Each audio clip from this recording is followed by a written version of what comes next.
अगर तुम्हें मुझसे इतनी ही प्रॉब्लम है तो शादी क्यों की? मुझे आपसे नहीं, बस उस फोटो से प्रॉब्लम है जो आपने सोशल मीडिया पर अपलोड किए। अरे इतनी सी बात और इतना ज्यादा ओवर रिएक्ट? ये इतनी सी नहीं, मेरी करियर की बात है। मैं मॉडल हूँ और मेरी इंडस्ट्री में कोई भी एक शादीशुदा मॉडल के साथ काम करना नहीं चाहता, इसीलिए अभी के अभी उन फोटो को डिलीट करो। नैना के गुस्से में ऐसा बोलने पर रोहित सोशल मीडिया से अपनी और नैना की सारी फोटो डिलीट कर देता है। नैना एक मॉडल है जिसकी शादी रोहित से होती है, पर उसे हमेशा हर चीज से पहले सिर्फ मॉडलिंग ही दिखाई देती है, इसीलिए वो इसके आगे अपनी शादी को भी कोई इम्पोर्टेंस नहीं देती। एक रात नैना तैयार होकर कमरे से बाहर निकलती है। अरे इतनी रात को ऐसे तैयार होकर कहाँ जा रही हो? Night club. बहू, इस तरह रात भर घर की बहू का बाहर रहना सही नहीं है। ओह प्लीज, ये छोटी थिंकिंग आप अपने पास ही रखें। मेरी प्रोफेशन में night club and parties normal है। ऐसा बोलकर नैना घर से बाहर निकल जाती है और रात भर पार्टी करने के बाद अगली सुबह घर वापस आती है, जहां उसकी सास सुबह सुबह घर की सफाई कर रही होती है। ओहो मम्मी, आप तो बहुत जल्दी उठ जाती है। चलो अच्छा है, मैं चली सोने। जब पूरी दुनिया के उठने का समय है तब तुम्हें सोना है, भला ये भी कोई घर वापस आने का समय है? Not again, mom. मैं आप और आपकी इन बातों से टायर्ड हो गई हूँ। अगर आपको ये सब सहन नहीं करना था तो रोहित की शादी एक मॉडल की बजाय किसी साधारण लड़की से करानी थी ना। सास को ये सब बोलकर नैना सोने चली जाती है, जिसके बाद वो सीधा शाम को कमरे से बाहर निकलती है तो देखती है कि उसकी सास और रोहित बैठे बैठे खाना खा रहे हैं। नैना भी उन्हीं के साथ डाइनिंग टेबल पर जाकर बैठ जाती है, जहां सारा तेल वाला खाना देखकर वो गुस्से में भड़क जाती है। ये सब क्या है मॉम?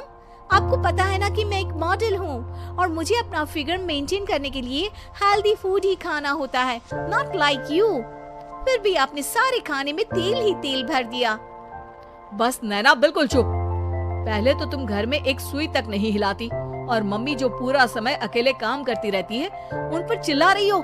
इतनी दिक्कत है तो खुद ही खाना क्यों नहीं बना लेती? पर बनाओगी कैसे? तुम्हें तो मॉडलिंग, पार्टी और सेल्फी के अलावा और कुछ आता ही नहीं ना। मेरे भैया भाभी ने मुझे आज तक किसी काम के लिए नहीं बोला। मैंने जब जो मांगा वो मिला और इन्हें देखो, खाने के नाम पर कितनी बातें सुना दी। बस बहुत हुआ, मुझे अब यहाँ नहीं रहना। नैना गुस्से में तुनकते हुए बैग पैक करके घर छोड़कर अपने भैया के घर पहुंच जाती है, जहां उसकी भाभी खुशी से नैना का स्वागत करती है। अरे क्या बात है नैना, ना कोई खबर ना रोहित साथ में, अचानक कैसे आना हुआ? मैं तो उस घर को हमेशा के लिए छोड़ आई, दोबारा कभी वहाँ वापस नहीं जाऊंगी। ऐसा बोलकर नैना घर में आकर मजे में सोफे पर बैठ जाती है, जिसके बाद अब वो पूरे ठाठ बाट से अपने मायके में रहने लगती है, जहाँ उसकी भाभी सारा काम करती और नैना अपने मॉडलिंग प्रोजेक्ट करते हुए बस मौज में बैठकर खाती। नैना, आखिर बताओ तो सही कि तुम्हारे ससुराल में ऐसा क्या हुआ जो तुम्हें घर छोड़ना पड़ा? बस उन्हें मेरा लेट नाइट पार्टी जाना और कोई काम ना करना पसंद नहीं था, तो मैंने वो घर छोड़ दिया और यहाँ आ गई। नैना की बात सुनकर उसकी भाभी हैरानी से उसे देखने लगती है, पर कुछ बोलती नहीं। इसी तरह कुछ समय बीतता है और देखते ही देखते अब नैना के पास मॉडलिंग के प्रोजेक्ट्स आने कम हो जाते हैं, जिससे नैना बहुत परेशान रहने लगती है। ऐसा कैसे हो सकता है? मैं इतनी सुंदर मॉडल हूँ तो फिर भी मुझे काम क्यों नहीं मिल रहा?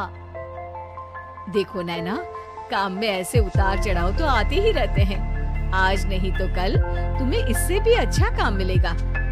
तब तक अगर तुम चाहो तो घर में खाली बोर बैठने से अच्छा है कि मेरी मदद कर सकती हो। नैना पहले तो घर के काम का नाम सुनकर नाक चढ़ाती है, लेकिन फिर कुछ दिनों तक कोई काम न होने पर बोर होकर अपने आप भाभी की मदद करने पहुंच जाती है। इसी तरह धीरे धीरे उसकी भाभी नैना को घर का काम करने के साथ सारा खाना बनाना भी सिखा देती है। एक रात नैना और उसके भैया भाभी साथ बैठकर डिनर कर रहे होते हैं। पता है, आज का सारा खाना नैना ने बनाया है। मैंने तो बस आज थोड़ी सी ही मदद की है। मानना पड़ेगा नैना, खाना तो बहुत स्वादिष्ट है। आखिर मेरी बहन मल्टी टैलेंटेड जो है, मॉडलिंग और घर दोनों एक साथ बखूबी संभाल सकती है। और फिर जब मदद करने के लिए घर में कोई दूसरा इंसान भी हो तो फिर दिक्कत ही क्या। मेरी बहन चाहे तो उसके लिए कुछ भी इम्पॉसिबल नहीं है। भैया की बात सुनकर नैना को अपनी सास और रोहित की याद आ जाती है। भैया, मम्मी और रोहित ने कभी मुझे मॉडलिंग करने से रोका नहीं। वो तो हमेशा हर चीज अकेले संभालते आए हैं और मैं हर काम खराब करती रही। मम्मी पूरा घर अकेली संभालती है और मुझसे बस थोड़ी मदद की उम्मीद करती है, पर उसकी जगह मैं उन्हें उल्टा बोलती रही। गलती मेरी है भैया, मुझे अपने ससुराल वापस जाना चाहिए। जानकर खुशी हुई बहना कि अब मेरी छोटी सी बहन समझदार भी हो गई है। इसके बाद नैना अपने ससुराल वापस आकर रोहित और अपनी सास से माफी मांगती है और बाद में खुशी खुशी अपना मॉडलिंग और घर संभालते हुए ससुराल में रहने लगती है।